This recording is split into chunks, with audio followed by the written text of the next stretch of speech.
Labvakar, mīļie pasaku draugi un priecīgus jums otros Ziemassvētkus! Šovakar pēdējais Ziemassvētku pasakas lasījums no Stāmverienes pils, un pēc pasakas jums muzicēs Alūksnes mūzikas skolas audzēknis. Bet tagad pasaka. Vasara senais kalniem aizslēpusies, un visapkārt, kur vien skaties, ziema zemē pārklājusi baltu seģeni. Daudz dzīvnieciņi, piemēram, lielie lāči, mazie ezīši un kukainīši, bija paslēpušies zem žagaru kaudzes un iemiguši saldi mīkstajās sūnās un koku lapās ciešā ziemas miegā. Apkārt skraidīja un gaudoja vējš. Ziemelis ziemas miegamices bija ieputinājis sniegā tā, ka tiem pat ausis nebija redzamas. Nekāds salsvērs viņiem neskādēja. Dažreiz arī viesulis savu prasmi lika lietā un saputināja lielus sniega vaļņus un aizputināja ceļus. Tāda nu bija ziemas daba.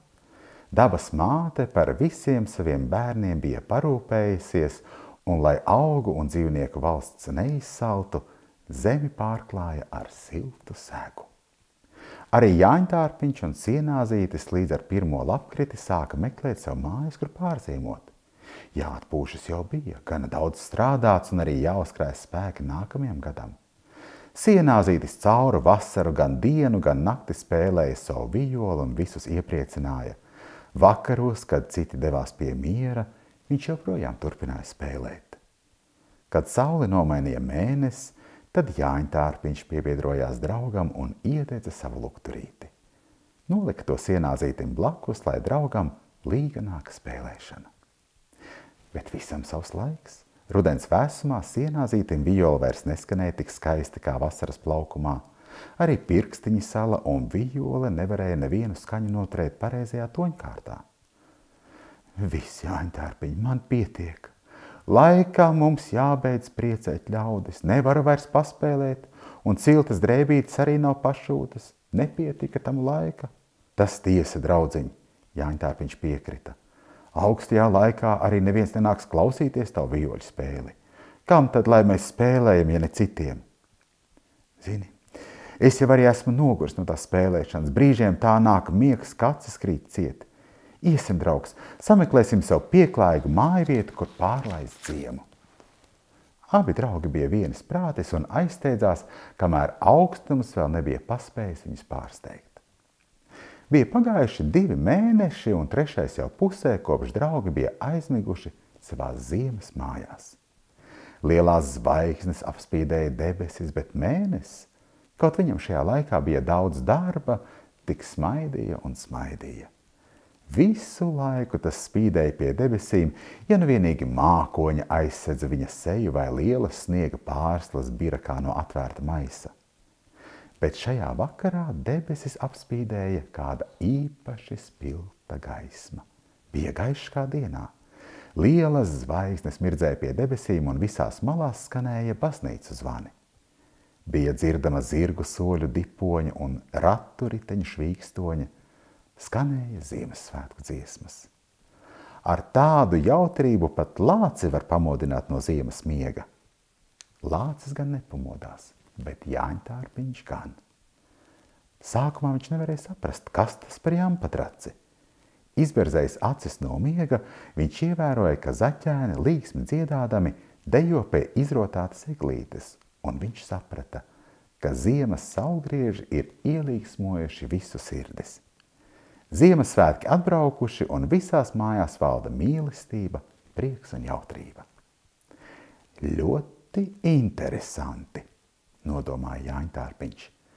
Jāpamodina taču arī Sienāzītis, lai nospēlē dziesmiņu par godu ziemas saulgriežiem. Sienāzīt, Sienāzīt, guļ. Ko nu lai daru? Jāpatriņšķina vijole, varbūt vijoļu stīgas, viņa sirdi aizkustinās, un viņš pamodīsies.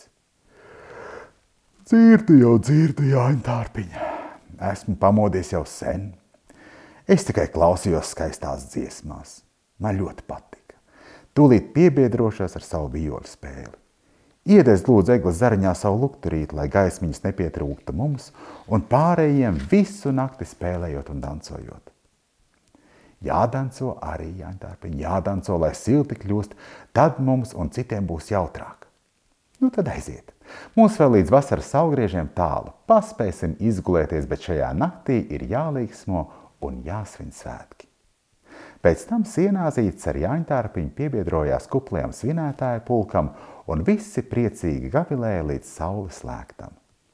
Tad Sienāzītes nolika savu vijoli un atkal abi draugi laimīgi iemiga ciešā miegā, līdz pavasara siltie saules stari tos pamodināja. Bet nu, mazais draudziņ, arī tev ir laiks iet gulēt. Priecīgas un līgsmas Ziemassvētkus. Un tagad priekšnesums no Alūksnes mūzikas skolas.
Un lūk, arī ir izskanējusi pēdējā 4. Ziemassvētku pasaka no Stāmerienas pils, un mums muzicēja Aleks no Alūksnes mūzikas skolas. Paldies tev, un paldies tev arī no mūsu draugiem Rimī vesels saldumu un našķu maiss. Un arī mammai un skolas direktorei ir sagatavotas nelielas dāvaniņas. Un lai jums arī skaisti un mīļi šie 2. Ziemassvētki.